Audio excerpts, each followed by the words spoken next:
welcome back to the Alternative Highs podcast. Today's podcast is really special.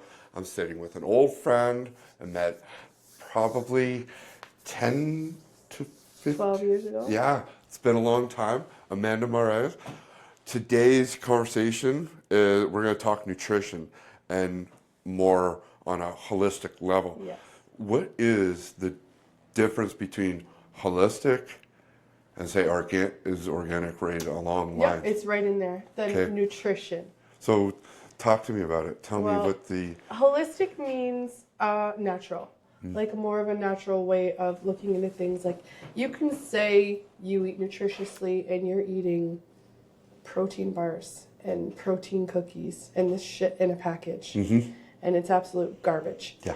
That's not holistic nutrition. Holistic nutrition is what comes from the earth. Yep. Think fruits, vegetables, proteins, simple ingredients, high fat, but quality fat, not seed oils.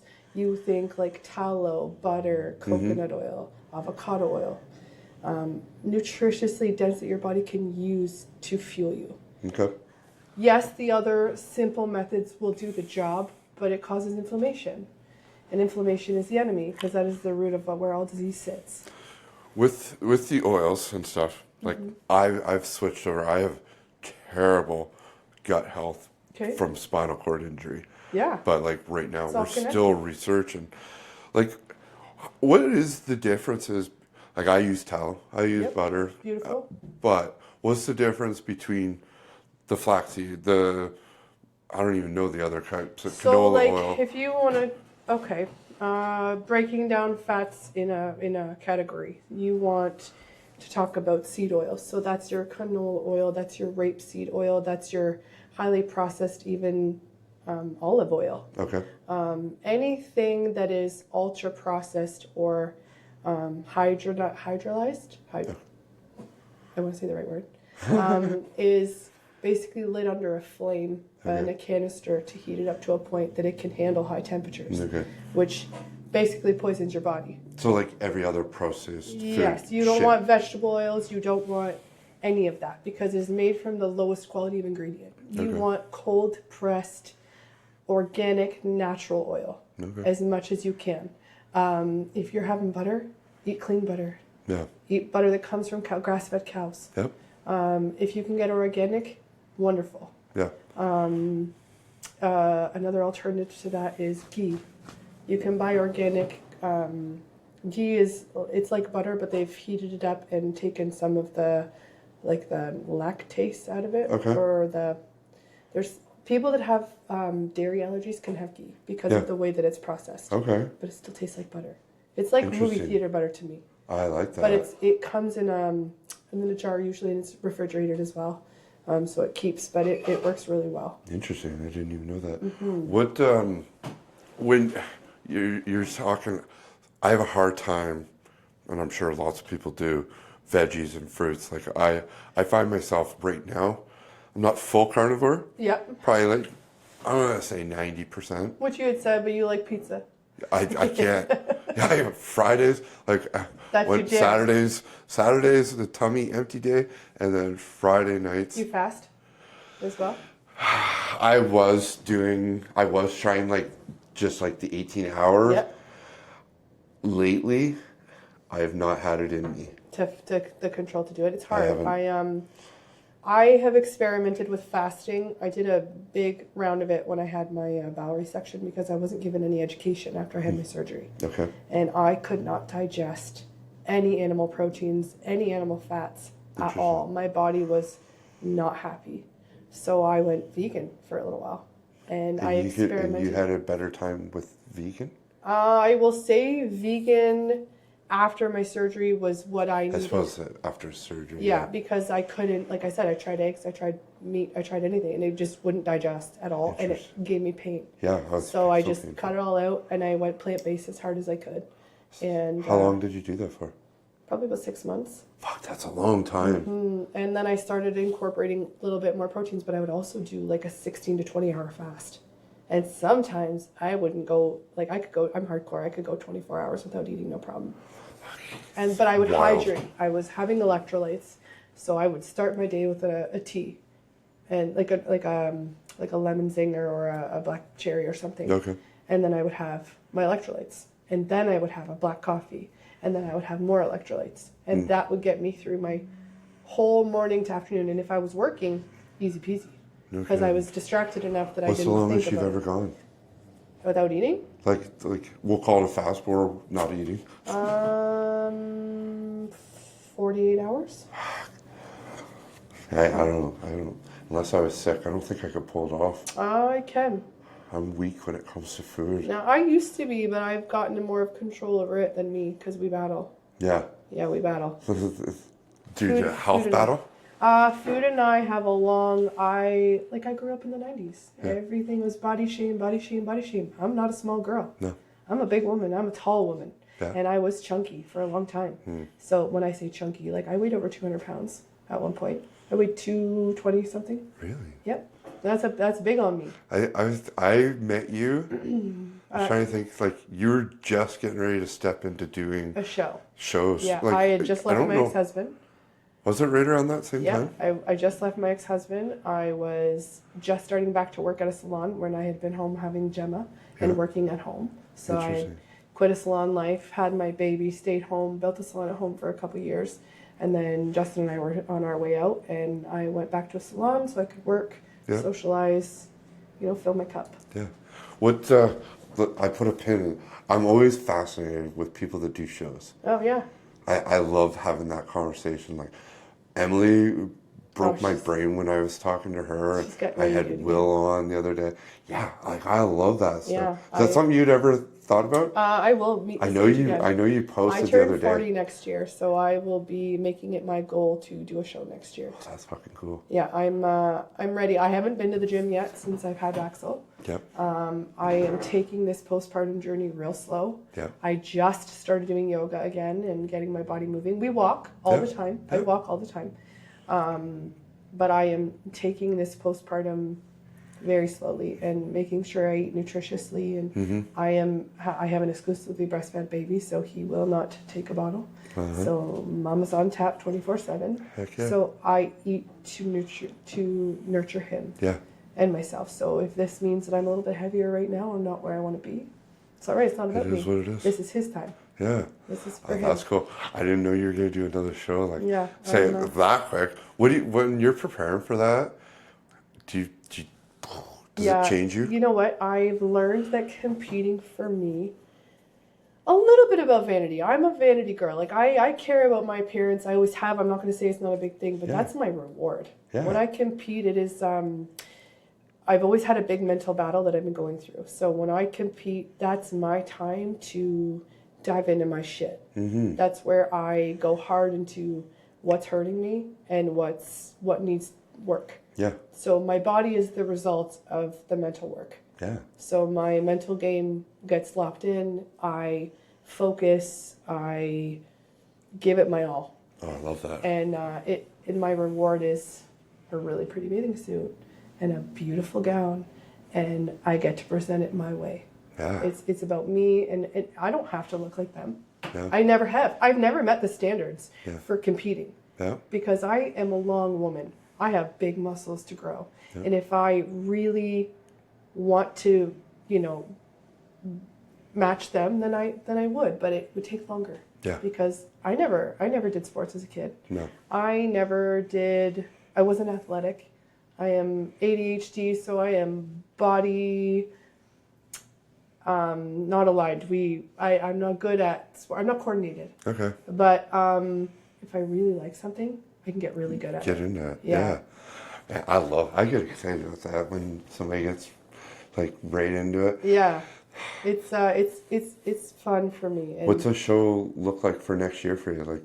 I'm going to start training next year. I'm going to start training next year. Okay. So my goal is to give my body a full year to my son. Yep.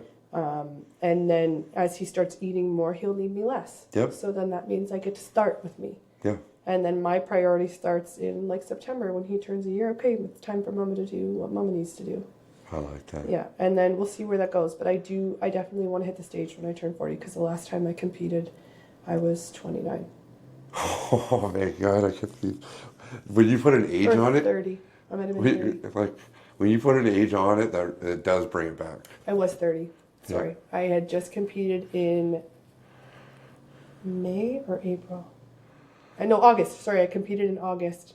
And then my husband now, took me to Vegas for our 30th and 40th birthdays. That's amazing. Yeah, it was great. So I haven't hit the stage in almost 10 years. Wild, the comeback. So you're going to come back. The return? Yeah, the return. That's amazing. And you know what? Emily and I talked about doing it together. She's 4 years postpartum this year, so she's just getting her body back and her mind back to where she wants to be. She's fascinating. She is my inspiration, man. Yeah. Like, when I saw her compete in the gym, like when I first started, I was like, man, girl, like good for you.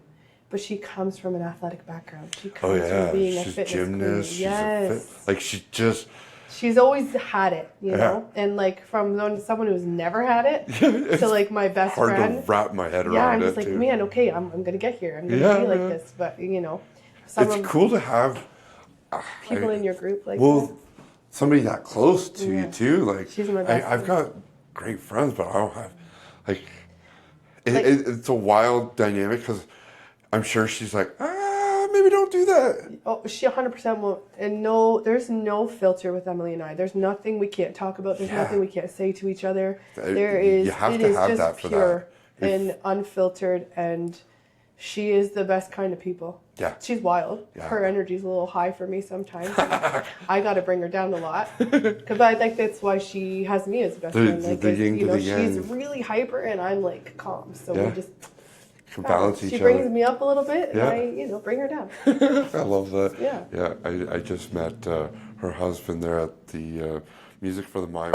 Great couple. Mm-hmm. So I put another pin in because I want to go back to the nutrition. Yeah. Let's go. Where are you at with like your poultry and like how? We don't buy anything that isn't organic or naturally raised. So there are a few, I've done my research on where we buy our meat from, and that matters. Yeah. It does. And the quality of what you're going to get. I am not going to lie, sometimes we hit up Costco and I buy a big pack of organic chicken breasts, and they're organic chickens, but most of the time I try to buy local. Yeah. So there's a grass-fed farmer out in Alvinston. Okay. And like I got a mini freezer full of meat for $220. Oh, that's good. It was amazing. And the beef, I will say, when you buy locally grass-fed, sometimes you're going to taste the difference because what they feed them, you taste.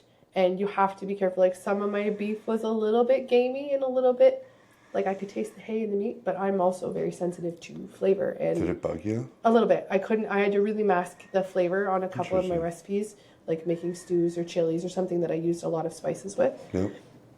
Excuse me. But most of the time, like I liked their meat. But you also have to learn when you're buying chicken from a farm, it's going to taste different. Those free-range run-around chickens are going to be tougher. Oh, for sure. And you just got to learn how to cook it. So that means like when I make a whole chicken from them, it was great. It was delicious. You could taste it, but you could taste different. The texture's different. They don't just fall apart. That shit is stringy, and you got to brine your meat. So whenever you buy, not the chicken breast per se, but if I was making a whole chicken or any of the darker chicken, like the dark meat on the chicken, it would be tougher. Really? A much tougher. So when you buy meat like that, you just have to put it in salt water, brine it.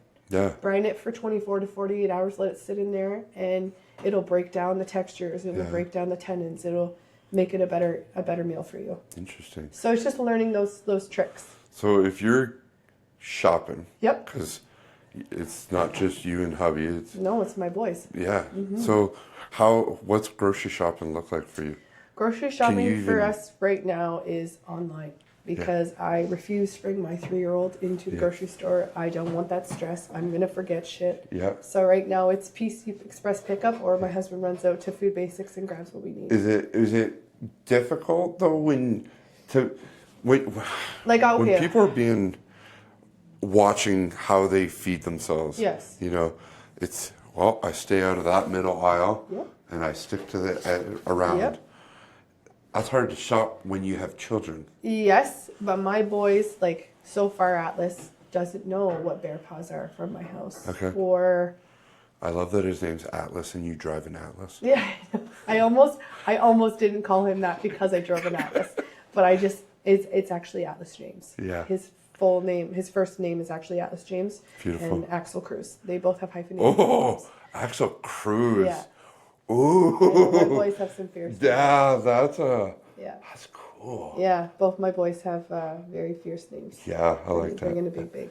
I didn't mean to cut you off. No, that's okay. So I didn't expose my children to, intentionally, even Gemma wasn't exposed to much of that unhealthy food. Like whenever we would go out, even with her, because nutrition is so important to me because I was sick for a really long time. Mm-hmm. You have to remember, I have had Crohn's disease since I was 20. I got diagnosed when I was 24. And I had struggled with gut issues pretty much since puberty. Okay. And it just kept getting worse and worse. Was that just undiagnosed, do you think, from that age? I think it was a combination of things. I think a big factor is, who you choose in your life, how your stress is. And I think a stress response, constantly being in fight or flight, brings on autoimmunity, along with not malnutrition, but like kind of malnutrition, just kind of eating whatever. I knew nothing about actual real nutrition before I got diagnosed. And then I got diagnosed, and then I had a surgery because I also have fistulizing Crohn's disease. So I would get fistulas, and I've had 7 repairs of those in my body. What does that mean? So a fistula is like an abscess, but it would be on the inside of my body. Oh. So, and then it would come out like right at the top of my butt crack. I would get like an open wound, and then they would have to... You're coccyx. But a little bit lower between, so it was right in that area, real sensitive spot. Oh. But I had one surgery. Actually, I ended up with one of them pregnant with my daughter. So I ended up with what they call a complex horseshoe abscess fistula. So it went in one side of my pelvis, in and around my body, and out the other side. Yeah, so this was all from Crohn's and extreme inflammation. So I had one surgery after she was born, then I had another surgery after she was born. So 8 weeks after I gave birth, I was in the OR. And I had surgery after surgery after surgery to get those fixed. Then I got another one. Then they'd come back again. So I've had 7 total, but none since I had Atlas James. So I've been in the clear. Is that when you start, like, how long have you been, like, really, can I call it hyper-focused on your nutrition? Yeah, absolutely. I'm going to say the last 5 years. Isn't it crazy how long it takes knowing? Like, well, you trust the medical system. That's and I what I mean. trusted the medical system like a blind mouse. And I just went with faith. And I had surgery after surgery after surgery. And I'm like, something isn't adding up here. I'm taking all your meds. I'm doing the surgeries. I'm not getting better. Yeah. The same thing is happening. Yeah. That's the definition of insanity. Yeah. I'm not doing this anymore. Yep. So I was like, nah. They wanted me on immune suppressants while I was pregnant with my son. And I'm like, this doesn't feel right. I went and read all the information. I spoke to the doctors. I spoke to the nurses. I spoke to the people that run these programs for Stelara and for Humira. And, I put hundreds of thousands of dollars of drugs in my body for it to do nothing, for me to build antibodies to it, for me to have to start another drug. That, when you get infused with these medicines, you feel like you've been hit with a Mack truck. Yeah. Because it hurts your body. Like, you don't see it, but it takes something from you. It takes 100%. Your energy. It takes everything. And I'm just thinking, you're poisoning your whole personality is shot. 100%. And when now that I look back on the information that I was given, and even 5 years ago, I was like, why did I do that? Yeah. Because now me knowing what I know now, no. It's hard to find. But they make you believe that this is going to cure you. A doctor who will talk to you very straight, very... with objectively. honesty. Well, and objectively, like when I tell you that I'm passionate about nutrition because it plays a big role in my life, why aren't you as a gastroenterologist hopping on board with me and being like, yeah, let's talk about this. Let's actually heal your patients, because it's not just medicine that's going to do it. Food is medicine. It's unfortunate how much money they get paid to put you on said medicine. And that's the disappointing part. Like, because even I'm supposed to go for a scope. I was supposed to go for a scope in January. No, I'm not letting you poke and prod inside my body for no good reason. Yeah. Preventative? My fucking ass. Yeah. It's not preventative. Yeah. It's going to disturb my peace which I've got going on in there. You're putting a probe inside my body. I'm all done. Yeah. Unless there's a problem, don't touch me. Yeah. I can. I don't want your appreciate that. medicine. I don't want your procedures. I don't want any of it. Yeah. Nothing's happened since you've taken over in 5 years. No. So I would say that nobody knows your body better than you. And if, like, it's a pretty serious thing to have Crohn's. Like, I had colitis. Oh, yeah. You have colitis then. It somehow turned itself around once the spinal cord injury. Wild. Yeah, Well, because okay. it's the total opposite end now. I don't use the washer. I have to pay to get an agra flush once a week. Really? And it's So I off. wonder if something's paralyzed. Yeah, 100%. I just was approved. I just got the phone call yesterday. Okay. I go to Toronto and I get a pacemaker installed. So your bowels are stuck. There's don't wanna work. no move. They When did that just started? 10 years ago when I broke my back. Really? That was all spinal cord injury. It's all the nerve system. And you can't see a chiropractor, and you can't see. I do. You do. That's the doctor who got me out of my wheelchair. That's the doctor I'm partners with on Alternative Highs. He is a chiropractor. Amazing. My pain management, he folds me into a pretzel. That's No amazing. pun intended. Yeah. Okay, well, I'm gonna say, like, we also were doing Life by Design in Blenheim for a while. Oh, Jamie's beautiful. A wonderful man, Yeah. and his wife and his family, like, they're excellent people. Yeah. We are big fans of their practice, and I believe that a lot of my health was related to that for a long time too. So once you can find the alignment with everybody, because it takes a long time to find, like, for me to find Jody, if it wasn't for his wife finding me on drugs, sitting, just twiddling my thumbs, I don't think I'd be here today. Yeah. Unfortunately, but Everything works out yeah, the way it's supposed to. it's a. I don't want to shit on the healthcare system because at some point I'm going to need to get there, but You it'd still be need nice to them. help. It'd be nice if they would be more willing to help. You know what? For long-term chronic illness, there is a flaw in the system, and for immediate medical care, like I've been to the ER this year. I had an abscess develop in my throat that they had to drain, and I had to go on IV, and they were excellent because I had to bring my 4-month-old exclusively breastfed baby into the ER. My panic button went off. I don't want my baby exposed to that. Yeah. He doesn't have any vaccines. He's just a baby. So, you know, I was bringing him to a space that I didn't feel comfortable, but they were unreal. Chatham-Kent Health Alliance, excellent for when you need them. But I don't need them all the time. Yeah. So when I have an emergency, I am taken care of, and I'm grateful for everybody that works in the ER and the staff there. Yeah. And the good doctors we have. Yep. But I don't want to see them all the time. I don't want to see my specialists in London all the time. They want to see me, Yeah. but I don't want to see them. Yeah. No news is good news, friend. I'm good.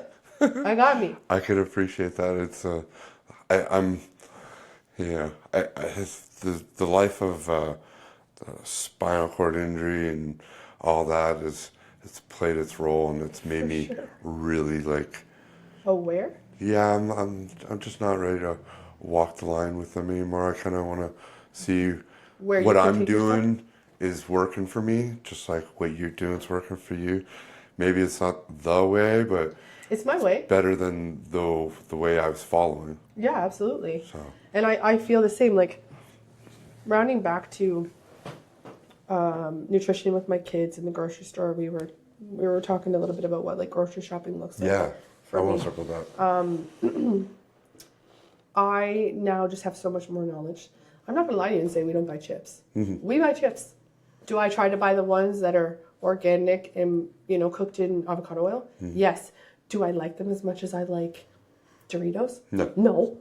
But I buy them because if I'm gonna have them, if I'm gonna have an ultra processed snack, I'm gonna have the better version of the ultra processed snacks. Do I still buy Doritos for my husband?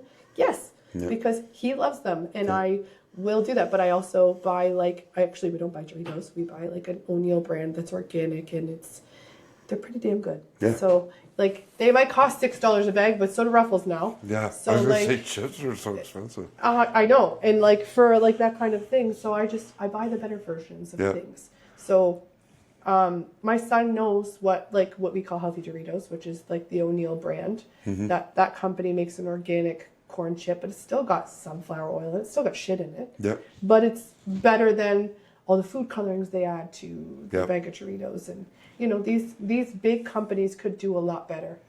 They choose not to. They really could do a lot better. So when we go, I buy grass-fed cream, milk. It's all vegetables and fruit. My son is obsessed with fruit. Can't get him to eat a vegetable. Cannot get my son to eat a vegetable. Yeah. So the way that I get him to eat vegetables is I hide it in things. So when I make a bolognese sauce, it is loaded with onions, carrots, celery, zucchini, peppers. And I blend it all into the tomatoes once they're cooked. Okay. So it's tomato sauce, Yeah. but it's a veggie tomato sauce. That's awesome. Sometimes I'll throw cauliflower in it because, again, I also struggle with texture. Yeah. So as someone who likes nutrition, I either like vegetables raw with dip or cooked to a point where Mush. kinda, and I can puree it. So I like sauces. So a big thing after my surgery was I had to blend a lot of things because I couldn't break them down. Digest, yeah. So I would cook them in a broth of some sort and blend it into a sauce. So if I was making homemade mac and cheese, well, you bet your ass that there's sweet potato and cauliflower blended in my cheese sauce. But you can't taste it. So at least I know I'm getting some nutrients, and my daughter was exposed to that. Yeah. I'm getting so many good ideas here. Yeah, and when I love raw cauliflower and raw carrots. I'm not crazy about cucumbers, but I'll eat them. But So you don't like the in between of the mush, the cooked, where there's just a little bit of that texture. By itself. So if I'm having asparagus, it needs to be As a you little were saying crisp it, I was like, God, I like that. with butter. Yeah. So if I'm having asparagus, I made roasted vegetables last night for dinner with our steak. We had steak, and I made sweet potato mixed with white potato with onion, garlic, and zucchini. And I roast it all up. Yep. It's great. I can eat that. Yeah. But I like it almost soft, crispy, Yeah, but I get soft. that. So the texture's a thing for me. When I'm doing pasta salads or anything of a salad, I love raw vegetables, and I like them in a salad. I could eat any salad on the planet. Yep. But I don't like pasta primavera. Grosses me out. Yeah. Because now you've got noodles with partially cooked vegetables. That's gross. Yeah. To me, I can't eat it. Yep. So I can eat any vegetable by itself. Yep. Cooked even. Yep. But not. What does with your Crohn's Yep. is there veggies that you avoid? That I like. That you avoid? You have to avoid? No, Really? honestly, I've just learned how to eat them. Yeah. So if I want kale, Yeah. you'd usually massage it so it gets nice and wilty, and I cut it up really fine. Interesting. Yeah, and then I would put that as part of my Caesar salad recipe. Oh, that's very fascinating. So, there's ways to do it. Yeah, Oh, I didn't I don't know think that. anything is off limits That's if you know crazy. how to prepare it. And I am a big foodie. Yeah. I taught a nutrition course with Emily at the Reserve last year, and I did I taught how to cook a high protein meal for a family. And I had an entire Indigenous family come in with their kids, and I was like, great, you're going to have this job. You're going to have this job. First job is this: wash all your vegetables in vinegar and water. Mm-hmm. And then get all the pesticides off, get everything. And then the next job is, okay, you're 12. You can cut a knife or a cucumber with a knife. Here you go. Yep. You peel this, you cut this. Oh, I And like then I this. gave everybody a job. So they had something it takes 10 minutes when you've got a whole family making a meal. Yeah. You I can't like tell that. me you can't cook at home, Oh, I love that. right? So get everybody involved. My Yeah. little boy is 3 and loves to cook with me. I like that. Absolutely loves to cook with me. That's awesome. So and I make him a part of it, and then he'll eat it. Yeah. So I guess a kicker the for reward. us is getting him more involved so he'll eat the things. Now he has a lot of texture issues and food aversions, and I'm working with him because I've never had a child like this before. My daughter ate Greek salad at a year old. Yeah. She's eaten everything I've ever exposed her to. She's never been picky. She was excellent as a little kid. That's But my boy is another story. it's a wild world. Yes. My stepson is 8 years old and not ever ate meat. Won't the texture Just get some. can't do No it. nuggets, And no- he oh God no! Don't even put processed food near him. He Oh. won't. He's total vegetarian. wow. Everything's Good on him. Yeah, he's extremely like I've never met an 8-year-old kid with such a like. We went to the mansion a while ago, whatever it was. Like, I can remember that little boy like breaking my heart. Couldn't all the meat that was around could not, and I couldn't understand what was going on. He just cannot stand it. Wow. It breaks his heart. Yeah. See, and I worry because I know that, like with my son, he doesn't eat a lot of meat either. Yeah. He's very, very picky, but we eat a lot of eggs. Yeah, So where he won't eat meat, we eat eggs. So many and eggs. I have had to learn that because he's so picky, he would eat pizza every day if I let him. Pizza and noodles. But then if I'm making him noodles, I'm buying red lentil pasta so that I can up his protein. Yeah. Because I got to find a way to get it in him. Because I worry about, like, he'll eat cottage cheese, so I can get protein there. Do I love that? Not really. Yep. But I do it because it's better than nothing. I would love it if he'd eat a hamburger. I would love it if he would eat, meat. But I can't get this boy. Unless I put it in the gravy, he won't touch it. It's crazy. So I didn't even know these. Kids are so... They're picky. It's gotten funnier. And I get it, though, because when you're little, your taste buds are so much more developed than ours. Like, they're so sensitive. So they taste everything. If you put garlic in it, that might be all that he tastes. And he might not like garlic. Yep. So it's just learning, I guess, them. And, as a mom, my job and my role is to serve them. Yeah. That is my job. Yeah. I only have them for 18 years. Yeah. And it goes faster than you think. I know you've got two. My youngest turns 18 this year. Jeez. My oldest will be 21. Wild times. My oldest will be 14. It's crazy. 14 and I can remember her when she was so little, like 2, 3. Amanda, thank you so much for today. And can you come back when you're doing your show next year? Yes. Because the show, I'm so fascinated with the show time. Yeah, I'm excited to do this one because I'm going to do it all on my own. I'm going to do my own food prep. I'm going to do my own meal plan. I am going to do it all. That's awesome. Thanks for having me. Love you so much. That was fun. Yeah.